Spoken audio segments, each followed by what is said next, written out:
Hello students, आज हम प्रतिरोधों का संयोजन अर्थात प्रतिरोधों को जोड़ने के बारे में पढ़ेंगे कि प्रतिरोधों को किस प्रकार से जोड़ा जाता है और प्रतिरोधों को हम शॉर्टकट मेथड से किस प्रकार से उनका परिणामी निकाल सकते हैं। तो आपको मालूम है मुख्य रूप से हम प्रतिरोधों को दो तरह से जोड़ते हैं। पहला होता है हमारा श्रेणी क्रम में और दूसरा होता है समांतर क्रम में। जैसे आपको मालूम है पहला है हमारा श्रेणी क्रम में यानी इन सीरीज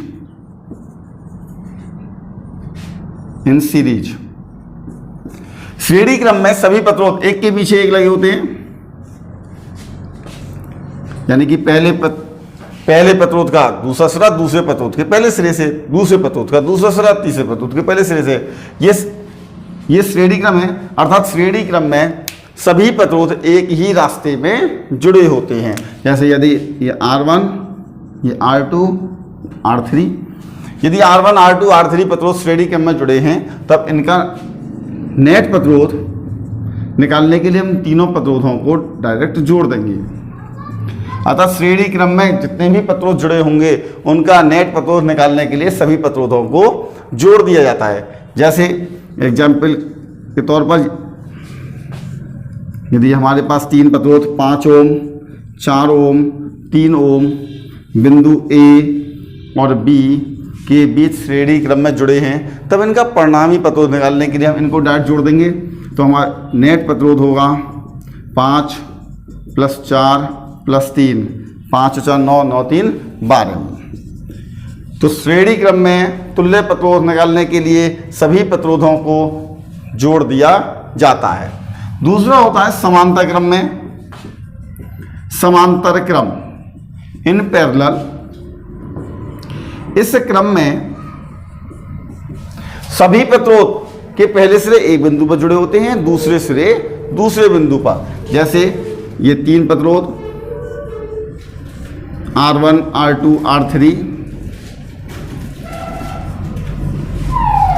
इन तीन प्रतिरोधों के पहले सिरे इस A पॉइंट पर जुड़े हैं।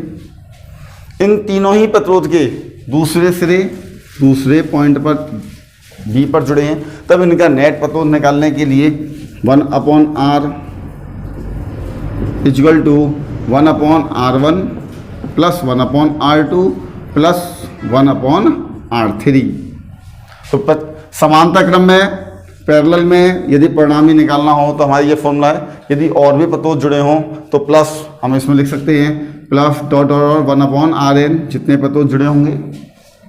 जैसे यदि तीन प्रतिरोध 4 ओम, 6 ओम और ये 12 ओम समांतर क्रम में जुड़े हैं,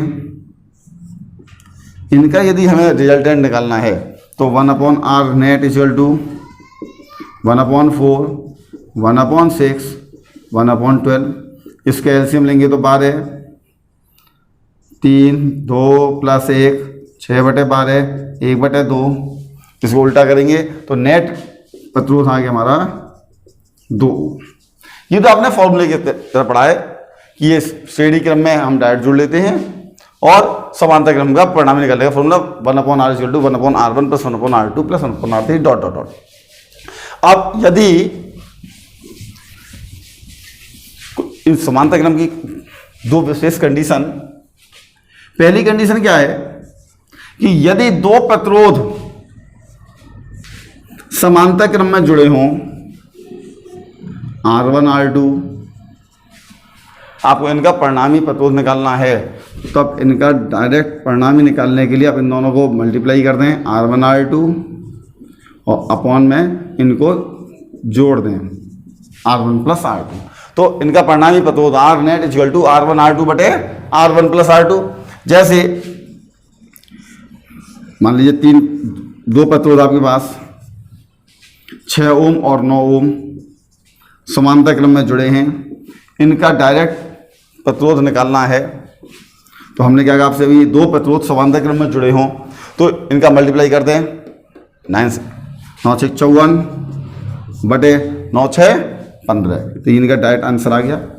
तो इस डायग्राम को देख के आप डायरेक्ट आंसर लिखते हैं। इसकी दूसरी स्थिति, दूसरी कंडीशन है, यदि एक जैसे ही प्रतिरोध हों जैसे एक जैसे प्रतिरोध समांतर क्रम में जुड़े हों, dot dot dot N, N resistance समांतर क्रम में जुड़े हैं और इनके मान बराबर हैं, इसमें एन रेजिस्टेंस है। यदि एक जैसे प्रतिरोध समान प्रतिरोध श्रेणी क्रम में जुड़े हों तो इनका नेट प्रतिरोध निकालने के लिए हम किसी एक प्रतिरोध में प्रतिरोधों की संख्या से डिवाइड कर देते हैं। तो R net equal to R upon N. जैसे यदि 7-7 ओम के 4 प्रतिरोध समांतर क्रम में जुड़े हों, 7 ओम 7 ओम 7 ओम, ए और बी, इनका परिणामी प्रतिरोध निकालना है। अभी हमने कहा यदि एक जैसे प्रतिरोध समांतर क्रम में जुड़े हों तो इनका नेट प्रतिरोध निकालने के लिए किसी एक प्रतिरोध में आप प्रतिरोधों की संख्या से भाग दे दें। तो एक प्रतिरोध हमारा 7 और प्रतिरोधों की संख्या है 4, तो इसका नेट प्रतिरोध डायरेक्ट हो गया 7/4। तो इस तरह से आप डायरेक्ट निकाल सकते हैं। अब इसमें हमारा आता है कि यदि श्रेणी क्रम और समांतर क्रम दोनों क्रम एक ही डायग्राम में हो, यानी कि जैसे हम कहते हैं मिश्रित क्रम, तो अब हम इनका परिणामी किस प्रकार से निकालेंगे। तो मिश्रित क्रम का परिणामी निकालने के लिए हम उनको जो हमारा डायग्राम दे रखा होगा उसको हम पहले छोटा करेंगे। जैसे 5 ओम और ये 3 ओम और 6 ओम प्रतिरोध जुड़े हैं।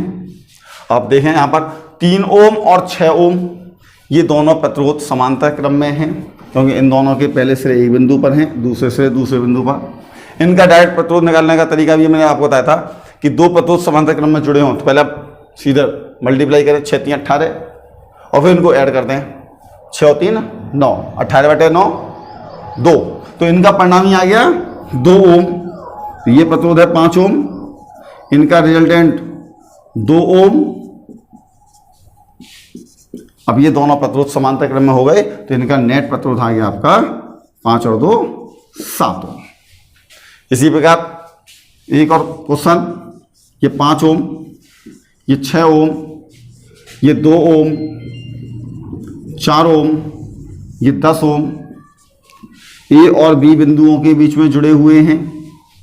तो आपको इसका परिणामी निकालना है, 6 ओम और यह 4 ओम।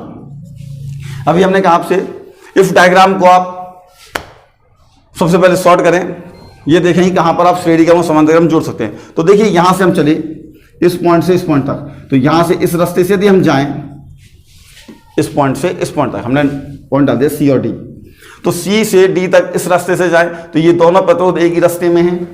जो प्रतिरोध एक ही रास्ते में होंगे वो श्रेणी क्रम में होंगे, तो ये दोनों हो गए 4 और 2 6। तो इनका परिणामी 6, ये सी और डी के बीच में एक ये 6 ओम, ये 5 ओम है और ये 10 ओम। अब ये दोनों एक जैसे प्रतिरोध है 6 और 6। अभी हमने कहा यदि एक जैसे प्रतिरोध हों तो किसी एक प्रतिरोध में प्रतिरोधों की संख्या से डिवाइड कर दें। तो 6 और प्रतिरोध कितने हैं 2, तो 6/2 3। इन दोनों का परिणामी आ गया 3 ओम, ये 5 ओम और ये 10 ओम। अब ए से बी तक आप यदि इधर जाएं तो ये तीनों एक ही रास्ते में हो गए, तो इनका डायरेक्ट, अब चूंकि तीनों प्रतिरोध एक ही रास्ते में हैं तो ये तीनों प्रतिरोध श्रेणी क्रम में हो गए। इनको आप डायरेक्ट जोड़ दें, 5 और 3 8 और 10 18, तो नेट प्रतिरोध हो गया 18 ओम।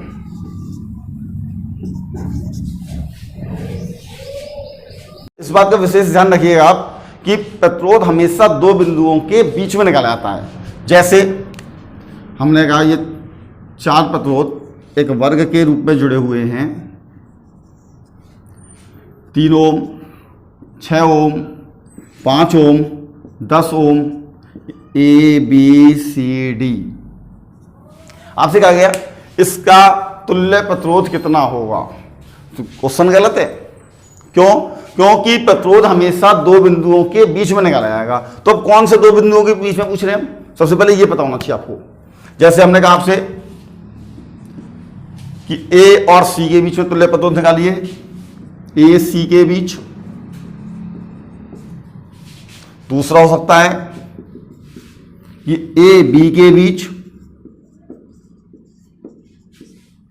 या फिर इसी में तीसरा क्वेश्चन ए डी के बीच। तो तुल्य प्रतिरोध सदैव किन्हीं दो बिंदुओं के बीच में निकाला जाएगा। तो आपने कहा ए और सी के बीच में निकालना है, तो ए और सी के बीच में निकालना है। सबसे पहले ये देखें कि जिन दो बिंदुओं के बीच में निकालना है, ए और सी के बीच में निकालना है, तो ए से सी तक जाने के कितने रास्ते हैं हमारे पास? ए से सी तक जाने के एक ये रास्ता है और एक ये रास्ता है।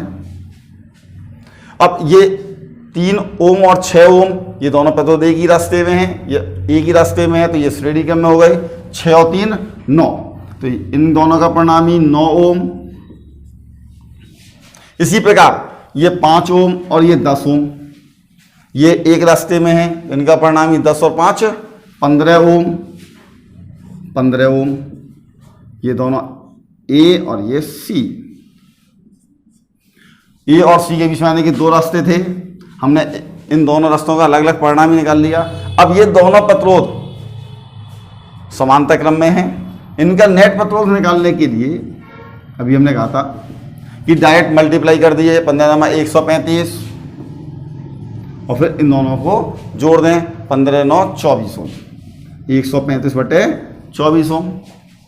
इसी प्रकार यदि ए और बी के बीच में निकलना है, अब हमें ए और बी हमारे बिंदु बदल गए, तो यदि आपको ए और बी के बीच में निकालना है तो ये बताइए ए और बी तक, ए से बी तक जाने के कितने रास्ते हैं? तो ए से बी तक जाने का एक रास्ता ये सीधा है और एक रास्ता ए से डी और सी होते हुए है। तो ए से बी तक जाने के भी दो रास्ते हैं। अब इस ए से बी तक ये जो रास्ता है इसमें 3 प्रतिरोध एक ही रास्ते में है और एक ही रास्ते में जो प्रतिरोध होंगे वो श्रेणी क्रम में। तो इनका परिणामी 6 और 3 9 और 10 19, एक इनका परिणामी तो 19 ओम और ये डायरेक्ट 5 ओम। 5 ओम ये ए और ये बी। अब ये दोनों प्रतिरोध समांतर क्रम में हैं, इनका नेट प्रतिरोध डायरेक्ट मल्टीप्लाई 19 5 95 और बटे 19 और 5 24। अब देखिए चित्र वही है लेकिन इनका परिणामी अलग अलग आ रहा है, अर्थात ये परिणामी डिपेंड इस पर करेगा कि आप किन दो बिंदुओं के बीच में परिणामी प्रतिरोध निकाल रहे हैं। नेक्स्ट है हमारा ए और डी के बीच। अब ए से डी तक जाने के फिर दो रास्ते हैं, एक तो सीधा रास्ता और एक इधर से। अब इस रास्ते में यदि आप देखें तो इस रास्ते में फिर 3 प्रतिरोध एक ही रास्ते में है, तो इनका परिणाम ये तीनों प्रतिरोध श्रेणी क्रम में होंगे। इनका परिणाम निकालने के लिए इन तीनों को डायरेक्ट जोड़ दें 10 और 5 15 6 21। तो एक रास्ते में तो 3 ओम और दूसरे रास्ते का परिणामी है 21 ओम। ये ए और ये डी, फिर ये दोनों प्रतिरोध समांतर क्रम में, इनका नेट प्रतिरोध निकालने के लिए दोनों को मल्टीप्लाई कर दें 21 यहाँ 63 बटे 21 और 3 24 ओम। 3 से 21 बटे 8 ओम। अब देखिए नेक्स्ट हमारा है कि 3 प्रतिरोध इस ये विशेष क्रम में जुड़े हैं ए और बी। 3 ओम 3 ओम 3 ओम। इस बात का विशेष ध्यान रखिएगा कि यदि दो बिंदु डायरेक्ट किसी तार से जुड़े हों और उनके बीच में कोई प्रतिरोध ना हो तो दोनों बिंदु एक ही होते हैं। जैसे यदि हम यहाँ पर सी और यहाँ पर डी लिख लें तो इस ए को हमने यहाँ सी से इस तार के द्वारा जुड़ा है, तो इन ए और इस रास्ते में कोई प्रतिरोध नहीं है, डायरेक्ट तार के द्वारा जुड़े हुए हैं, तो ये ए और सी एक ही बिंदु होंगे। इसी प्रकार डी हमने इस रास्ते के द्वारा तार से डायरेक्ट बी से जोड़ दिया, तो डी और बी एक ही बिंदु हैं। तो इनका परिणामी प्रतिरोध नेट प्रतिरोध निकालने के लिए क्या करेंगे हम? सबसे पहले देखिए आप इस 3 ओम का एक सिरा कहाँ जुड़ा है? ए पर, और दूसरा सिरा डी, और डी अर्थात बी पर, क्योंकि डी और बी एक ही बिंदु है। तो इसको बनाते हैं हम 3 ओम। इसका एक सिरा ए पर है और दूसरा सिरा डी अर्थात बी पर है। इस 3 ओम को, दूसरे 3 ओम को देखिए, इसका एक सिरा सी अर्थात ए पर और दूसरा सिरा डी पर, डी अर्थात बी। और अब ये तीसरा 3 ओम का प्रतिरोध, इसका एक सिरा सी पर, सी अर्थात ए पर और दूसरा सिरा बी पर। तीनों 3 ओम के हैं। अब ये तीनों प्रतिरोध अब आपको दिखाई दे रहा हो, ये तीनों प्रतिरोध समांतर क्रम में हैं। इनका परिणामी निकालने के लिए अभी हमने कहा था आपसे कि यदि एक जैसे प्रतिरोध समांतर क्रम में जुड़े हों तो इनका नेट प्रतिरोध निकालने के लिए किसी एक प्रतिरोध में, एक प्रतिरोध तीनों में, और कितने प्रतिरोध जुड़े हुए हैं, 3 प्रतिरोधों की संख्या से डिवाइड करते हैं तो यह आ जाएगा 1 ओम। इसका परिणामी प्रतिरोध 1 ओम होगा। अब देखिए, इससे पहले वाला जो क्वेश्चन था उसमें इस जो हमने इस तार के द्वारा जोड़ा था तो यहां पर कोई प्रतिरोध नहीं था। अब यदि यहां पर कोई प्रतिरोध हो तब अब कैसे निकालेंगे? तो इसके लिए ये स्पेशल क्वेश्चन है। इस क्वेश्चन को करने की एक अलग ही टेक्निक है। तो इसको आप ध्यान से देखें कि यहां पर इस 3 ओम का एक सिरा ए पर है, दूसरा सिरा डी पर है। इस 5 ओम का एक सिरा ए पर है, दूसरा सिरा सी पर है। यहां पर ए और सी एक ही बिंदु नहीं माने जाएंगे क्योंकि इनके रास्ते में प्रतिरोध जुड़ा हुआ है। तो इसका अब हम एक नया डायग्राम बनाएंगे। 5 ओम का एक सिरा ए पर, 5 ओम का एक सिरा है ए पर, दूसरा सिरा सी पर। ये वाला प्रतिरोध हो गया। अब इसको बनाएं। 3 ओम का एक सिरा ए पर, 3 ओम का एक सिरा ए पर, 3 ओम का दूसरा सिरा डी पर, डी पर। इस 4 ओम का एक सिरा ये वाला हो गया। इस 4 ओम का एक सिरा सी पर, 4 ओम का एक सिरा सी पर, 4 ओम का दूसरा सिरा डी पर, ये भी हो गया। अब इस 10 ओम को लें। इसका एक सिरा सी पर, 10 ओम का एक सिरा सी पर और दूसरा सिरा बी पर। अब इस 6 ओम को लें। 6 ओम का एक सिरा डी पर और दूसरा सिरा बी पर। 6 ओम। 4 प्रतिरोध एक चतुर्भुज की भुजाओं में जुड़े हुए हैं तथा एक विकर्ण में 5वां प्रतिरोध जुड़ा है। अब आप सबसे पहले इसको देखें कि इन दोनों का अनुपात कितना है, 5/10 यानी 1:2। इसी प्रकार नीचे वाले का अनुपात 3:6 अर्थात 1:2। तो यदि कोई सी भी 2 संलग्न भुजाओं का अनुपात, कोई 2 संलग्न, जैसे 5/10 यानी 1:2, ये 3:6 1/2, तो 2 संलग्न भुजाओं का अनुपात बराबर हो तो ये बीच वाला प्रतिरोध यानी जो विकर्ण में जुड़ा हुआ प्रतिरोध है इसका कोई अर्थ नहीं होता, ये अर्थहीन है। तो अब ये इसका कोई अर्थ नहीं है, हमने हटा दिया इसे। अब ए से बी तक जाने के कितने रास्ते हैं? तो ए से बी तक जाने के एक ये रास्ता और एक इधर से। ये दोनों प्रतिरोध एक ही रास्ते में है तो इनका परिणामी एक ही रास्ते में, तो ये दोनों श्रेणी क्रम में हो गए। इनका परिणामी 10 और 5 15, ये 15 हो गया। अब ये ए से बी तक जाने का दूसरा रास्ता, इस दूसरे रास्ते में 2 प्रतिरोध हैं, ये भी श्रेणी क्रम में हो गए। 6 और 3 9 ओम, 9, ये ए और ये बी। और ये दोनों प्रतिरोध आप देखिए ये दोनों समांतर क्रम में हैं। तो इनका परिणामी निकालने के लिए अभी हमने कहा था यदि 2 प्रतिरोध समांतर क्रम में जुड़े हों तो इनका परिणामी निकालने के लिए सबसे पहले मल्टीप्लाई कर लें। 15 × 135 बटे 15 × 9 24 ओम। तो इस तरह से आप कठिन से कठिन क्वेश्चनों को भी बहुत शॉर्टकट तरीके से कर सकते हैं।